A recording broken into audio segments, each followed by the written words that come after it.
As the main body of the Qinghai Tibet Plateau, China's Tibet is known as the roof of the world. Many rivers in China and even in Asia originate from here. In a sense, this is a place where shifts in the climate of the Northern Hemisphere are initiated and regulated. Over 1,000 years of feudal serfdom was a time of darkness for this land, bringing great sufferings to the people. Since its peaceful liberation, Tibet has undergone the period of democratic reform, the establishment of the autonomous region, and reform and opening up, and is now forging ahead in the new era. In merely 7 decades, Tibet has achieved what would normally take 1,000 years. The CPC Central Committee has all along attached great importance to Tibet-related work and deeply cared for the people in Tibet. Since the 18th CPC National Congress in particular, General Secretary Xi Jinping has elevated Tibet's strategic position in the overall work of the party and the country to an unprecedented level, and put forward the party's guidelines for governing Tibet in the new era. All-round progress and historic achievements have been made in all endeavors in Tibet. Tibet was once the only place in China which had contiguous poor areas at the provincial level. By the end of 2019, 628,000 registered poor people in all the 74 poor counties in Tibet had been lifted out of poverty, marking the elimination of absolute poverty for the first time in the history of Tibet. On the 25th of June this year, the Lhasa-Ningchi section of the Sichuan-Tibet Railway started operation. Fuxing bullet trains have been clattering through the plateau ever since. With the support from the central government and assistance from people across the country, people in Tibet, together with people of all ethnic groups across China within the same great family of the country, have embarked on a bright path of unity, progress, and development. Infrastructure connectivity has become a reality, and the GDP exceeded 190 billion yuan in 2020. The agricultural and livestock sectors with distinctive local features have seen strong momentum of development. Locally produced green industrial products have made inroads into markets outside the autonomous region. The tourism industry has achieved high-speed growth. The flows of labor, goods, information, and commodities converge on the plateau. Tibet is integrating itself deep into the Belt and Road Initiative and actively contributing to the Trans-Himalayan Economic Corridor. As an important shield for China's environmental security, Tibet has introduced the strictest ecological conservation system and made increasing investment in eco-environmental protection. It has adopted a holistic approach to protecting mountains, rivers, forests, farmlands, lakes, grasslands, deserts, and glaciers, and made enormous efforts for building a national demonstration region on ecological conservation. On this gigantic plateau, personnel working in ecological protection posts, such as grassland and forest rangers and river and lake chiefs, are joining forces with the whole society to faithfully carry out their duties each and every day to protect animals, plants, mountains, and rivers on this precious land. In Luqietang Wildlife Conservation Station of the Selincuo National Natural Reserve, Cicheng Taqing and his colleagues who have worked here for 12 years are taking care of around 7,000 non-migratory Tibetan antelopes. We conduct patrols every day to check whether each baby antelope is well taken care of, and will take those unattended to the Wild Animal Protection Center. Tibet's ecosystems are now generally stable, environmental quality is improving, a green development model is in place, and eco-environmental rights and interests are better protected. Protected natural areas make up 38.75% of the region's land area.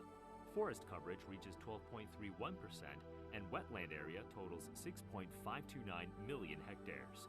The number of wildlife species keeps increasing. The population of black-necked cranes has increased from less than 3,000 to more than 8,000, and that of Tibetan antelopes has grown to around 300,000. Water quality of rivers and lakes is fine, and 99% of days register good air quality. Clear waters and green mountains are invaluable assets. So is the snow-covered land. This concept is alive in people's hearts. Tibet has become one of the regions with the best eco-environment in the world. In today's Tibet, people of all ethnic groups enjoy the most preferential policies in the country on education, healthcare, employment, social security, and other matters closely linked to their lives. For over 200 years before the peaceful liberation, this plateau barely saw any growth in its population, which long remained at just a little over 1 million. Now Tibet's population has exceeded 3.64 million, of which over 3 million are of Tibetan ethnicity. The average life expectancy in Tibet has risen from 35.5 years in 1951 to today's 72.19 years.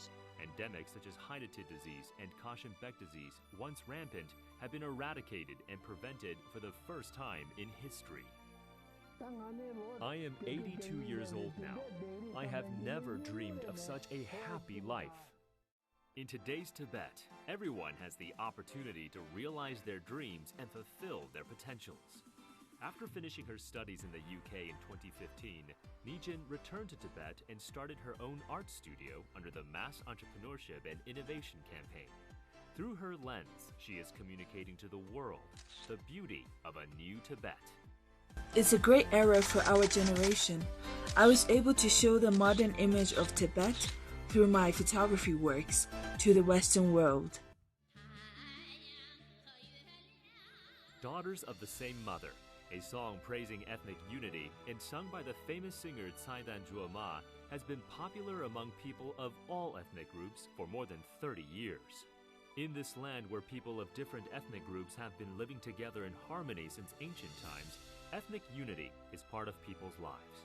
Inter-ethnic marriages like Guojinqings and communities like the Jaba Kangsang Yard, where people of different ethnicities help each other like brothers and sisters, are commonly found across Tibet. People from all across the country, including those who have come, stayed, and dedicated years of efforts to Tibet's development, are working together with officials and people of all ethnic groups here for a beautiful and happy Tibet. In today's Tibet, different religions and religious sects coexist in harmony. Buddhist activities are conducted smoothly, and monasteries and temples are in order. Freedom of religious belief is fully protected. All monasteries and temples have access to water, electricity, roads, and communication, and all monks and nuns are covered by the government's social security schemes. They are now enjoying better conditions for living and for practicing Buddhism. Rich in distinctive ethnic cultures, Tibet has received substantial support from the central government in the form of manpower, funding, and other resources to preserve and develop its fine traditional culture. Today, the Tibetan language is used extensively. Precious classics written in Tibetan are preserved and in use. Traditional customs, including Tibetan costumes and cuisine, and festivals like the Tibetan New Year are kept alive and developed. A lot of intangible cultural heritages such as Tibetan opera, Tibetan medicinal bathing, and tanka are protected and carried forward. Traditional music and dances such as guozhuang, xianzi, langma, duixie are widely popular among people in both urban and rural areas. Tibet, with a time-honored and distinctive culture, is exhibiting its glamour and charm to the world. The majestic Himalaya mountains have witnessed the sea change that has taken place in Tibet since its peaceful liberation, and the surging Yarlung-Zangbo River has witnessed Tibet's development and advances in the new era.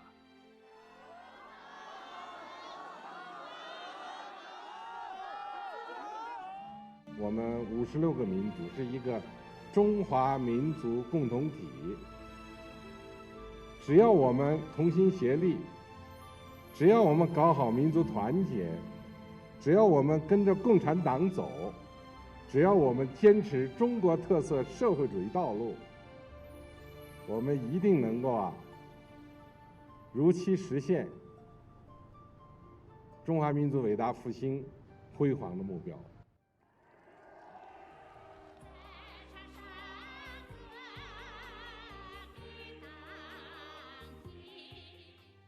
Let us work together for a beautiful and happy Tibet and for the realization of the Chinese dream of great national rejuvenation. Guided by Xi Jinping's thought on socialism with Chinese characteristics for a new era, People of all ethnic groups in Tibet will fully implement the CPC guidelines for governing Tibet in the new era. They will ground their efforts in the new development stage, stay committed to the new development philosophy, and integrate Tibet's development into the new development paradigm of the nation. They will strive to make new advances in achieving durable stability and high-quality development in Tibet. 欢迎您到西藏来 Welcome to Tibet. Kuni pöle peba, kesushu.